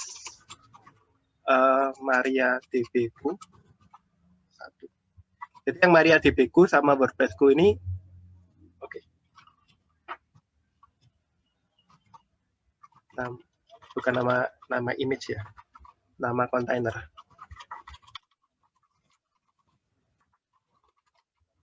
Nah, untuk tahu nama kontainernya tadi teman-teman bisa pakai ini ya. Desktop. Ini. Jadi ini nama kontainernya ya. Mungkin saya screenshotin deh. Sini.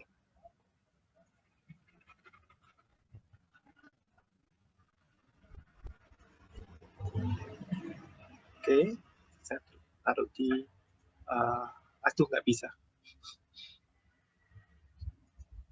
Oke, saya masukin di dalam ini downloads deh. Oke, ini Docker Compose.png. Oke, saya simpan. Nah, terus saya copy, masukin ke sini. Oh ya, kalau kita pakai WSL, nah ini kita bisa kayak copy dari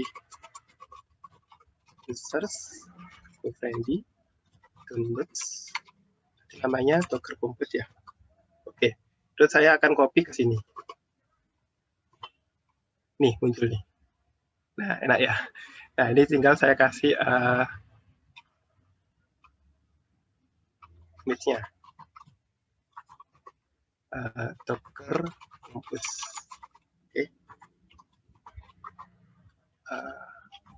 Docker Compose.png. Nah, oke. Ini tinggal saya push ke GitHub. Nah, teman-teman punya akun GitHub ya?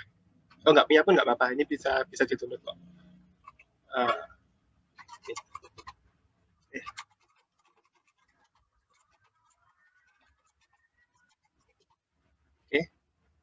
Kemudian saya masuk ke GitHub.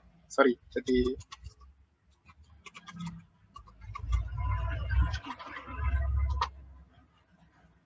oke. Saya bikin satu repository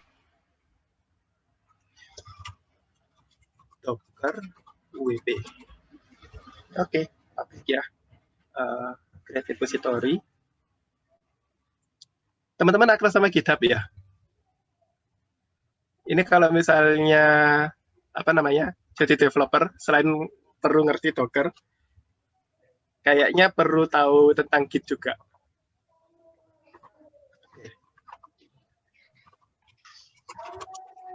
Pak, ini ada pertanyaan. Okay. Kalau tidak sengaja menghapus kontainer, apa isinya masih bisa diselamatkan? Kalau tidak, oh bisa. Kalau misalnya tadi kita punya volume kayak gini. Sorry, ini kok file ya?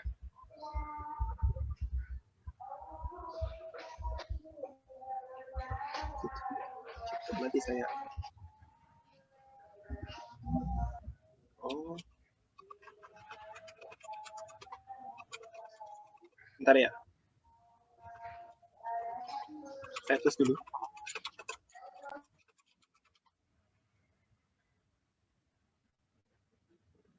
Oke. Tadi pertanyaannya adalah kalau misalnya nggak sengaja menghapus kontainer, apakah isinya bisa diselamatkan?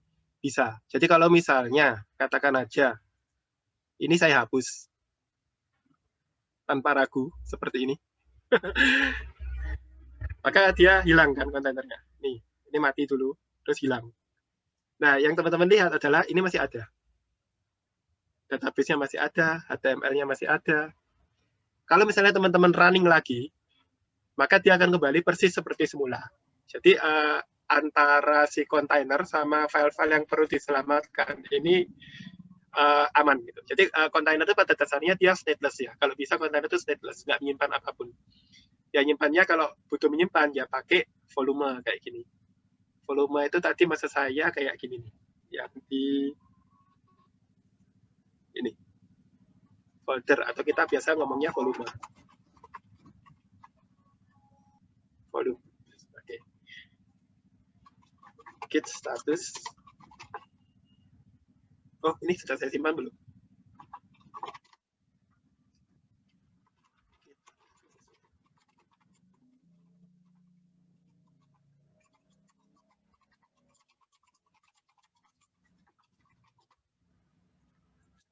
Ini terupdate. Mungkin ada pertanyaan yang lain?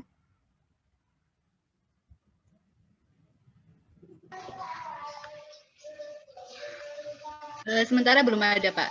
Jadi yang disimpan nanti teman-teman adalah install desktop Docker di Windows itu ya, Pak. Sama apa tadi?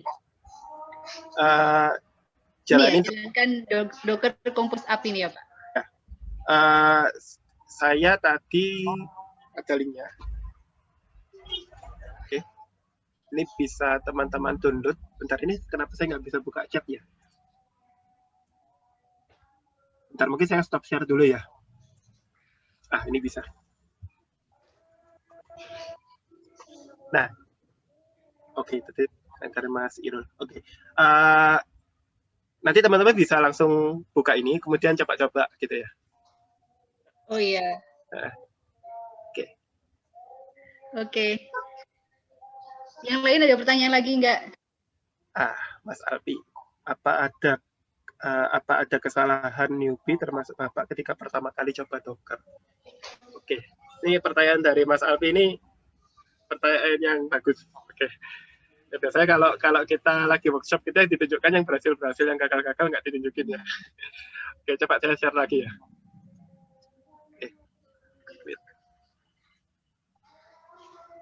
Oke, saya pernah mengalami banyak kegagalan waktu pertama kali coba Docker gitu. Salah satunya kalau untuk Dockernya sendiri, bagian ini sering ketukar.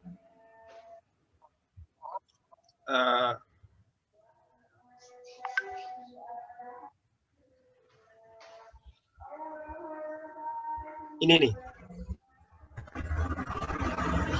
Ini sering sekali ketukar. Terus sudah ketukar lama gitu dan nggak sadar gitu. Nah, yang perlu diingat adalah yang depan ini komputer kita, yang belakang itu kontainer. Jadi kalau di Docker dia selalu punya formula kayak gini. Depan itu nama yang depan itu komputer kita, yang belakang itu kontainernya. Nah, ini jangan lupa. Oke, kalau lupa ya nanti nggak ke-expose. Itu yang pertama.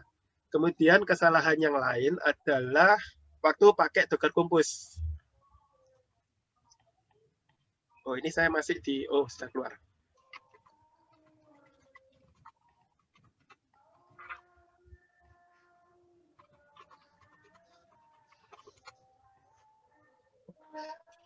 Nah, waktu pakai Docker Compose, nah ini perlu ada linknya supaya dua kontainer ini bisa saling berkomunikasi. Itu. Dan ini juga sama ya. Ini maksudnya kontainer MariaDB-ku. Nanti di dalam WordPress-ku ini punya alias MySQL. Nah, jadi waktu di dalam WordPress-ku nanti ngaksesnya pakai MySQL, jangan pakai MariaDB-ku. Nah, ini juga sering sering kelewatan kayak gitu. Ini juga volume antara yang depan ini komputer kita, yang belakang ini pas di kontainernya. Ini juga sering kelewatan kayak gitu. Terus apalagi ya kesalahan-kesalahan yang lain. Antara run dan start. Oke, saya sebenarnya kurang suka dengan perintah yang dimiliki oleh Docker ya. Ini sebenarnya bukan kesalahan sih, cuman sering bikin salah paham. Di sini ada Docker run, ada Docker start. Docker run itu dijalankan pertama kali waktu teman-teman pengen membuat kontainer. Jadi bikin kontainer pakai perintaran. Nah, ini kan agak-agak aneh ya. Biasanya kalau bikin ya pakai perintah make dong. Ini kenapa pakai perintaran? Nah, ternyata run itu dia akan membuat sekaligus menjalankan. Kalau sudah dijalankan, jangan pakai run lagi. Gitu. Kalau untuk menjalankan untuk yang kedua kalinya, pakai perintah start.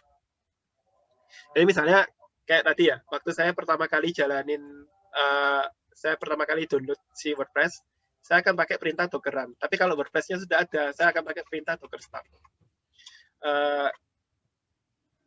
Makanya gini, kalau teman-teman lihat di kontainer, di sini sudah ada, maka pakailah start. Oke ya, kalau sudah ada kontainernya, pakailah start. Kalau belum ada, pakailah run. Nah, itu sering ketukar. Oke. Mungkin itu sih kesalahan-kesalahan yang sering dilakukan. Yang lain ini spesifik karena terkait sama integrasi dengan BSL. Mungkin kalau saya bisa kasih sedikit tips. Biasanya developer itu lebih nyaman sama Linux. Jadi walaupun saya pakai Windows untuk gaming. Nah, kalau untuk ngoding, saya pakai Linux. Gitu.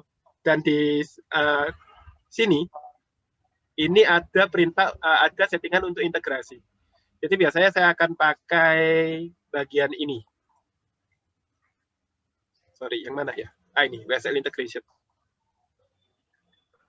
Nah, saya akan klik yang ini, Enable Integration with my default WSL distro. Nah, ini memungkinkan supaya dari Linux dan dari Windows, itu kita bisa mengakses perintah yang sama. Jadi kalau di dalam Windows, saya pakai Docker Images, Docker PS. Tampilan, coba saya jalani salah satu deh, biar ada bedanya. Cancel. Apa ya? Ini tadi deh saya run.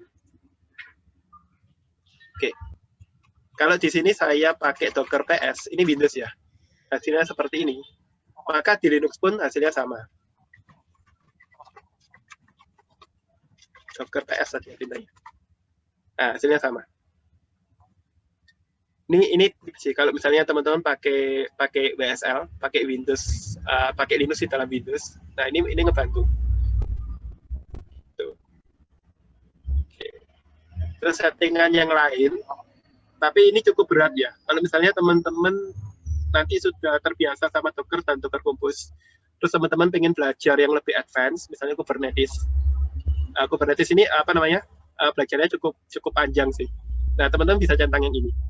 Enable Kubernetes. Jadi ini di dalam apa namanya? Di dalam komputer teman-teman akan ada Kubernetes-nya juga. Ya, mungkin ini besok kita bisa bahas sedikit tentang Kubernetes. Oke, mungkin ada lagi pertanyaan yang lain dari teman-teman? Saya pikir cukup Pak, sudah 2 jam kita bincang. Jadi di sini saya sudah bagikan link survei ya, link survei untuk mohon diisi untuk para peserta. Jadi ini untuk masukan bagi kita, terutama untuk minggu depan ini maunya gimana? Ini kira-kira minggu depan durasinya berapa lama Pak? 2 jam saja atau bagaimana? Sampai selesai. Oke.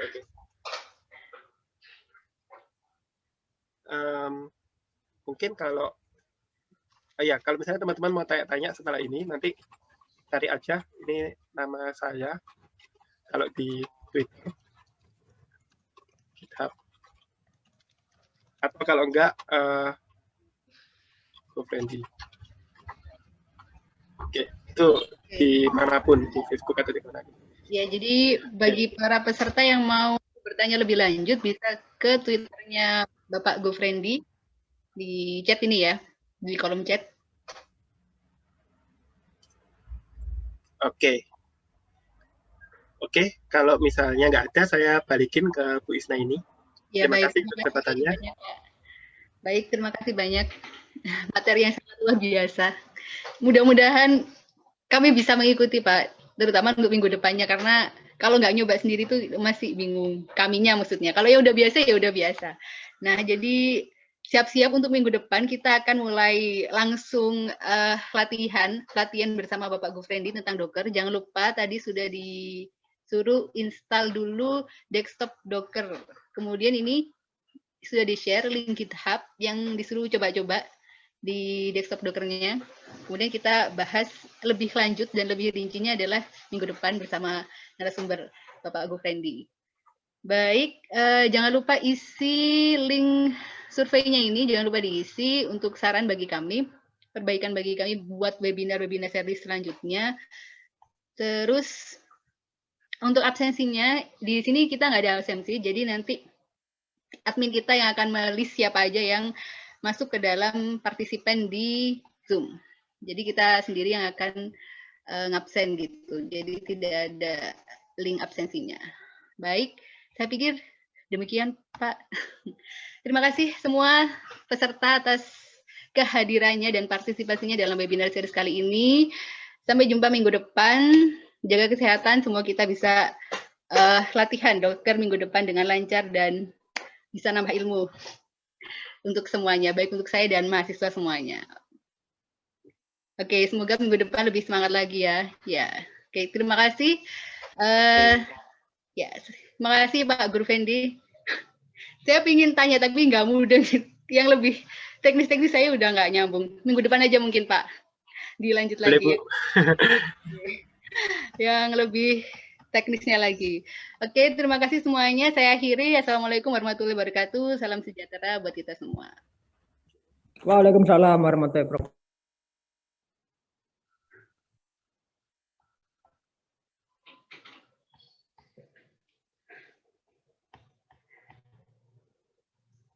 Cucu udah. Cucu udah. Iya.